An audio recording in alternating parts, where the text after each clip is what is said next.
आज हम के मीन की पहले हमने सिंपल एग्जांपल सॉल्व की थी, ठीक है।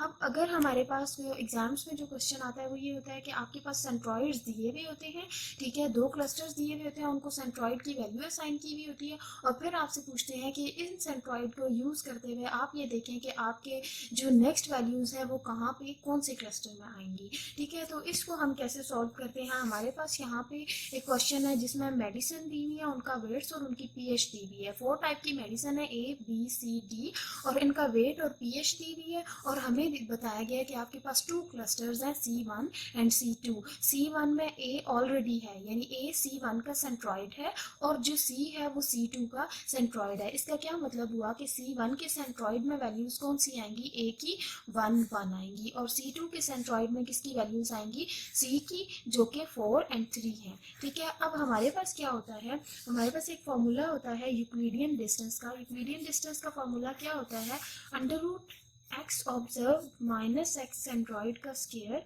Plus Y observe minus Y centroid का होल स्क्वायर। ये हमारे पास डिस्टेंस फॉर्मूला होता है। अब इस डिस्टेंस फॉर्मूला के थ्रू हमारे पास ये एक्स ऑब्जर्व्ड क्या है और एक्स सेंट्रॉइड क्या है। जो एक्स ऑब्जर्व्ड है वो क्या है, हमारे पास एक्स ऑब्जर्व्ड जो है वो हम कहते हैं, हमारे पास जो भी हम रो ले रहे होते हैं ना वो वाली रो की वैल्यू होती है, ठीक है। और एक्स सेंट्रॉइड यानी ये हमारे पास एक्स सेंट्रॉइड होता है और ये वाई सेंट्रॉइड होता है। इसी तरह जब सेकंड में करेंगे तो ये एक्स सेंट्रॉइड होगा, ये वाई सेंट्रॉइड होगा। अब लेट्स सपोज ए और बी का तो हमें पता है, ये कौन से ए और सी का सॉरी हमें पता है कौन से क्लस्टर में, बी और डी को बताना है ना कौन से क्लस्टर में। तो बी को हम बताने के लिए क्या करेंगे, बी जो है, अब सबसे पहले हम ये फाइंड आउट करते हैं कि C1 में, लेट्स सपोज मैं कहती हूँ C1 के अंदर बी को मैं चेक करती हूँ। तो C1 के अंदर जब बी को चेक करूंगी तो अब ये मेरे पास क्या होगी, बी की वैल्यू क्या होगी, एक्स ऑब्जर्व होगी और ये हमारे पास वाई ऑब्जर्व होगी, ठीक है। अब एक्स ऑब्जर्व मेरे पास क्या है, एक्स ऑब्जर्व है और वाई ऑब्जर्व है। अब मैंने एक्स ऑब्जर्व की जगह क्या पुट करना है,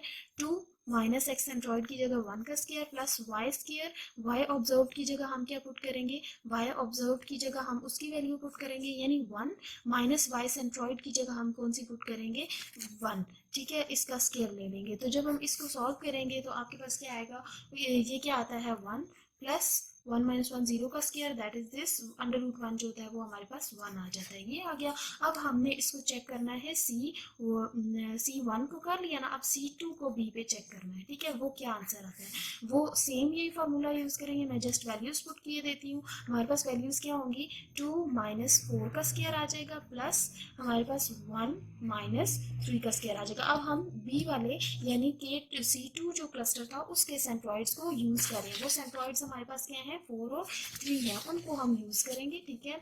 अब हमने क्या किया, हमारे पास देखिए 2 माइनस 4 2 का स्केयर हमारे पास 4 होता है, ठीक है। यहाँ पे हमारे पास क्या आ जाएगा, 2 का स्केयर भी 4, 4 प्लस 4 8 होता है, अंडर रूट 8 आपके पास क्या आ जाएगा, दैट इज 2.8 आ जाएगा। अब देखें आपके पास स्मॉलर कौन सा है, C1 है या C2 है, आपके पास स्मॉलर कौन सा है, हमारे पास स्मॉलर जो है वो क्या है, C1 स्मॉलर है। जो स्मॉलर होता है उसको हम चूज करते हैं और हम कह देते हैं कि ये कहाँ पे चला जाएगा, यानी जो C1 है ना, C1 sorry B goes to C1, ठीक है, यानी B C1 के क्लस्टर में चला जाएगा। जब ये क्लस्टर में चला जाएगा तो now we update C1 centroid, यानी अब सेंट्रॉइड की वैल्यू क्या हो जाएगी, चेंज होगी। अब C1 के सेंट्रॉइड की वैल्यू हमने कैलकुलेट करनी है, तो C1 न्यू, न्यू के लिए मैं n लिख रही हूँ, ठीक है।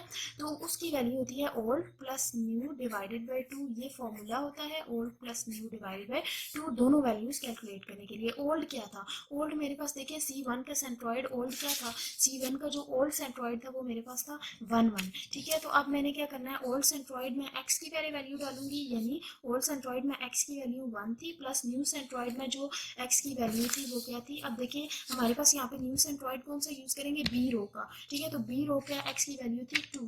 अब देखिए ये जो 2 आया है ये यहाँ पे था, ठीक है। अब देखिए यहाँ पे हमारे पास क्या था, डिवाइडेड बाई 2, इसी तरह से यहाँ पे भी करेंगे ओल्ड प्लस न्यू। अब देखिए हमारे पास जो C1 था इसका ओल्ड क्या था, इसका ओल्ड था y वाला 1 प्लस 1 डिवाइडेड बाई 2। तो अब यहाँ पे देखिए हम क्या करेंगे, 1 प्लस 1 डिवाइडेड बाई 2 करेंगे, ठीक है। ये देखें हमारे पास 3/2 हो जाएगा और ये हमारे पास 2/2 दैट इज 1 हो जाएगा, और ये 3/2 अगर हम निकालेंगे तो ये हमारे पास 1.5 और 1। अब हमारे पास जो न्यू सेंट्रॉइड है उसकी वैल्यू ये हो गई है, ठीक है। अब हमने क्या करना है, अब C1 जो सेंट्रॉइड होगा वो ये पुट करेंगे। अब अगेन ये तो बी के लिए हमने देख लिया, यानी हमारे पास एक क्लस्टर था C1 था, एक था C2 था। C1 में ऑलरेडी A था और C2 में हमारे पास ऑलरेडी C था। अब इसमें B चला गया, अब D किस में जाएगा, D के लिए अगेन चेक करेंगे। तो D के लिए चेक करने के लिए हम क्या करते हैं, C1 को किस पे देखते हैं, D पे। C1 को D पे देखने के लिए हम इसी तरह वही फॉर्मूला लगाएंगे, सिर्फ आप D वाले यूज करेंगे, दैट इज 5 और 4। और C1 के सेंट्रॉइड चेंज हुए हैं तो आप चेंज वाले सेंट्रॉइड यूज करेंगे, 1.5 और 1 यूज करेंगे। अब हमने क्या करना है, वही बात है कि हम क्या करेंगे, x observe minus x centroid का square plus y observe minus y centroid का स्क्वायर। तो ये हमारे पास किसके इक्वल आ जाएगा, ये हमारे पास आएगा under root 25, sorry under root 25 नहीं आएगा बल्कि 25.5 आएगा, दैट इज इक्वल टू हमारे पास हो जाएगा आपके पास 12.5 ये वैल्यू आएगी, ठीक है। अब हम क्या कहते हैं, हमारे पास ये सेंट्रॉइड 1 भी आ गया। अब हमने क्या कहना है, सेंट्रॉइड 1 डी के लिए निकाल लिया। अब हमने सेंट्रॉइड जो है डी के लिए निकाल लिया। अब हम कहते हैं सेंट्रॉइड 2 के लिए निकालते हैं। सेंट्रॉइड 2D जब निकालेंगे हम, तो सेंट्रॉइड 2D कैसे निकलेगा हमारे पास, सेंट्रॉइड 2D जो है वो हम कहते हैं सेम वही फॉर्मूला लगाएंगे, सिर्फ अब 2 का सेंट्रॉइड नहीं चेंज हुआ था ना, तो 2 का सेंट्रॉइड चेंज नहीं हुआ था, वही वैल्यू लगाएंगे, x observe minus x centroid plus y observe minus y centroid का स्क्वायर। तो ये हमारे पास 1.4 आ जाएगा। अब देखें किसकी वैल्यू लेस है, सेंट्रॉइड 1 की हमारे पास क्या वैल्यू आई थी, 12.5 आई थी, जबकि सेंट्रॉइड जो 2 है उसकी हमारे पास क्या आई है, 1.4। तो ये लेस है, इसका मतलब है d कहाँ पे चला जाएगा, d गोज टू सेंट्रॉइड 2।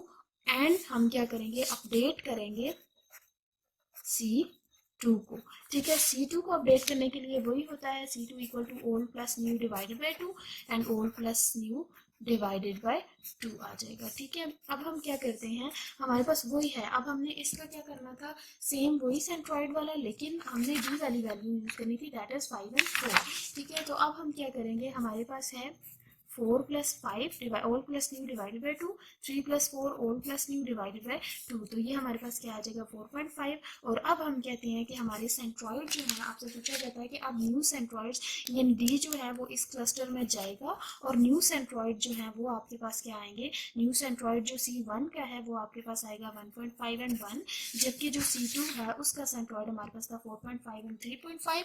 तो हम लिख देंगे 4.5 एंड 3.5। तो ये हमारे पास था के मीन एल्गोरिदम जिसमें हमने सेंट्रॉइड निकालना होता है। Thank you.